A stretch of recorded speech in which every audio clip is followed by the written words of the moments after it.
The situation. The case I chose for assignment 2 was a community event I led, the town of Strathmore's first multicultural celebration.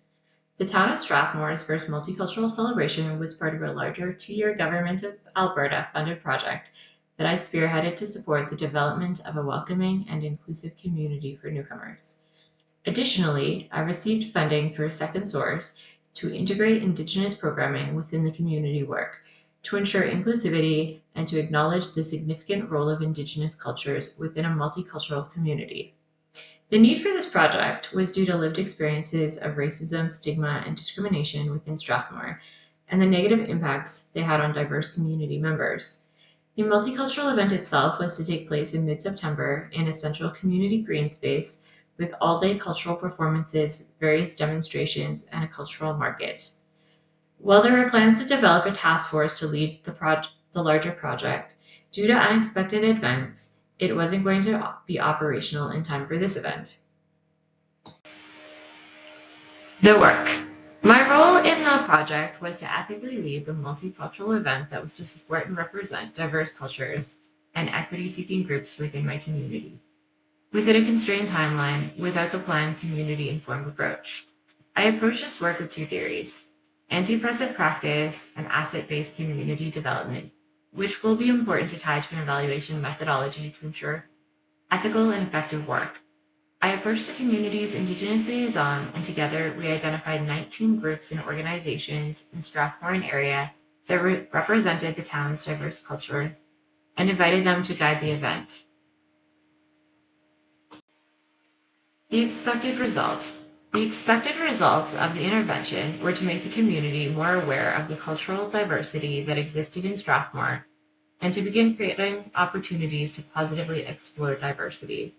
The event was also able to provide opportunities for people, specifically newcomers and Indigenous residents, to share their culture and create connections within the community. The long-term expected result is to decrease the marginalization and discrimination experienced by diverse community members, as well as increase the sense of community they feel. As Roman discussed, often emergent strategies become part of our interventions, and in this case, the event also offered an opportunity to discover community assets, including relationships and strength, as the event brought together diverse groups of people from the community. From the 19 initial organizations that were brought on board to the numerous additional resources that they were able to connect to the project, and finally the citizens that reached out to participate in the event or came out to enjoy the day.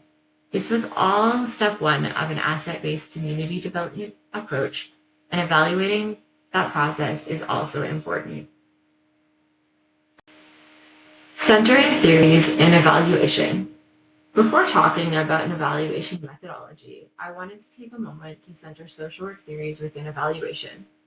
Central to anti-oppressive practice is the belief that participatory approaches are essential for interventions to be meaningful and sustainable. Therefore, social workers must act as allies, working in solidarity with structurally oppressed individuals, groups, and communities. Their lived experiences are viewed as knowledge and will guide and shape interventions. Central to asset-based community development is enhancing collective citizen visioning and production of community-produced solutions to social problems. The process of asset-based community development includes exploring community assets, connecting these resources into a method of change, and carrying out community functions. The community is understood as the expert and the change makers. Both anti-oppressive practice and asset-based community development understands the citizens as the experts and their lived experiences as forms of knowledge. Therefore, I think it is important to find an evaluation method that is founded on the qualitative data provided by all citizens, with acknowledgement of those that are marginalized, and in this case, from those that are newcomers and/or Indigenous. The evaluation method I chose is a developmental and emancipatory learning process founded on the evaluation principles of asset-based community development and Indigenous ways of knowing. I would simply call this process a learning lunch, where all of the groups, organizations, families, and citizens that participated in carrying out the event would be invited to come together to share. Participatory and asset-based community development approaches to evaluation move away from a traditional top-down, summative, and formative evaluation strategy. Rather, they're about learning along the journey from people's stories and experiences that allow for course correcting and improvements moving forward. They're also about validating people's experiences and Indigenous knowledge as valid forms of data.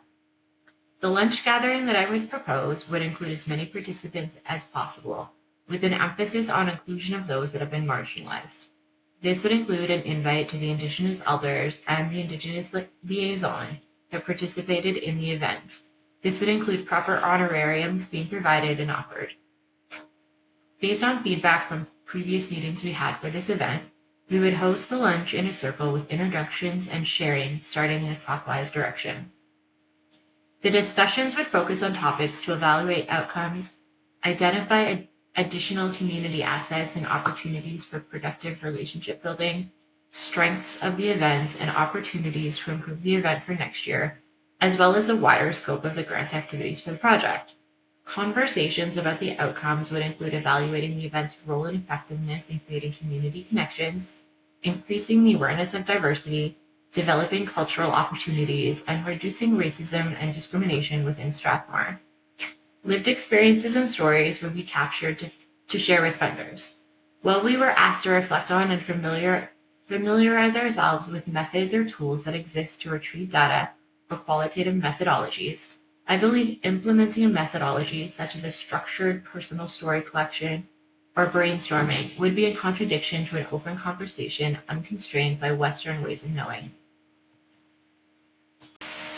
The major pragmatic weakness of using a completely qualitative methodology with no quantitative components, such as a questionnaire with Likert scales, is that it doesn't fulfill many funders' requirements of having measurable outcomes.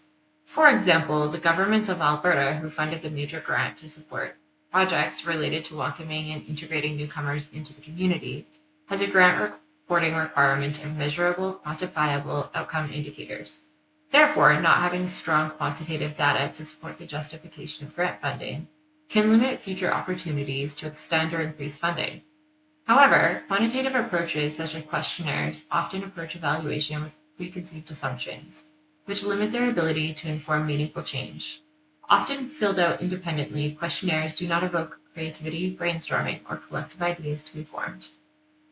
Conversations and story sharing, on the other hand, offer opportunities to stray from rigid questions and structure to discover a wide array of outcomes, opportunities for improvement, and additional community assets or ideas. An evaluation method that is comprised of community discussion aligns with the asset-based community development process, which proposes an iterative, community-based approach that continually asks for the community to come together to share resources and assets and bring them together to create change.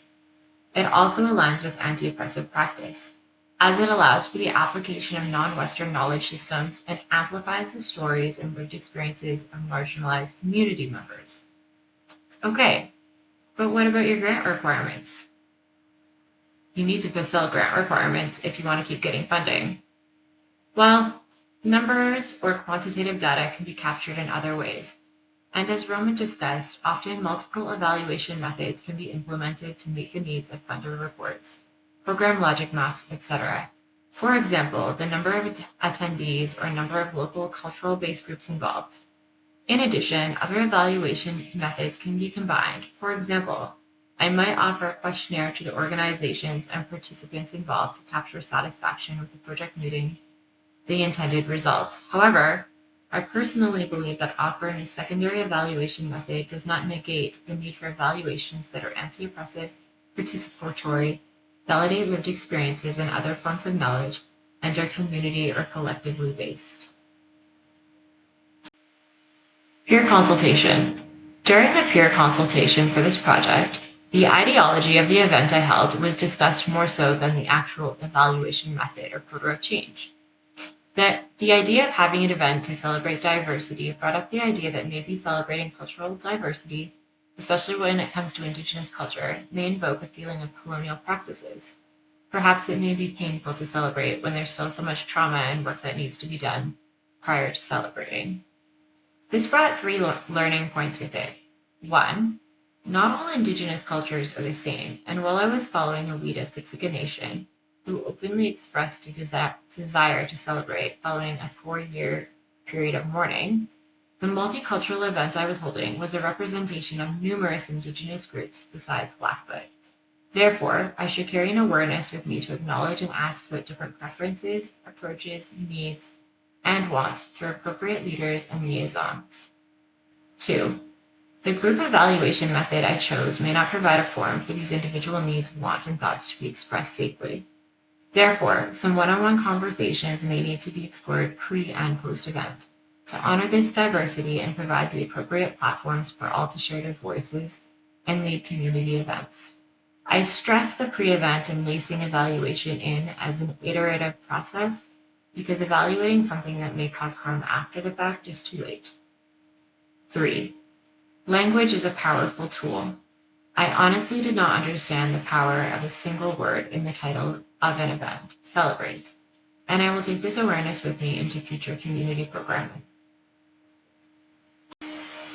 Learning experiences. Being a social worker is still a job, and we're often overloaded with cases or work. Sometimes it's simpler just to do the post-event questionnaire, fill out reporting, and be done with it, which I won't lie, I've done so many times. Often, I would rather focus my energy on the intervention and the work that we often identify as the so what. This assignment and process slowed me down and forced me to research evaluation methods that aligned with those theories from my case study, anti-oppressive practice, and asset-based community development. Here, I challenged my perceptions of evaluation and what could be considered valid methodology. Can a conversation count as an evaluative process? Can a meeting turn into a part of the evaluative journey? What is quantifiable from a story? Moving forward in my practice, I would like to reflect on when evaluation should occur. If the most powerful processes are iterative and allow for course corrections at every step, how can anti-oppressive evaluation be built in throughout rather than at the end of the journey or intervention? Roman presented evaluative thinking as questioning, reflecting, learning, and modifying, conducted all the time. How do I intentionally work towards making an evaluation a constant part of a social work mindset and approach? Now that I'm not carrying out community level work, I need to ask myself, how can I build effective and ethical evaluations into work I carry out at a policy or macro level? I need to reorientate my evaluations to align with work using a systems theory approach.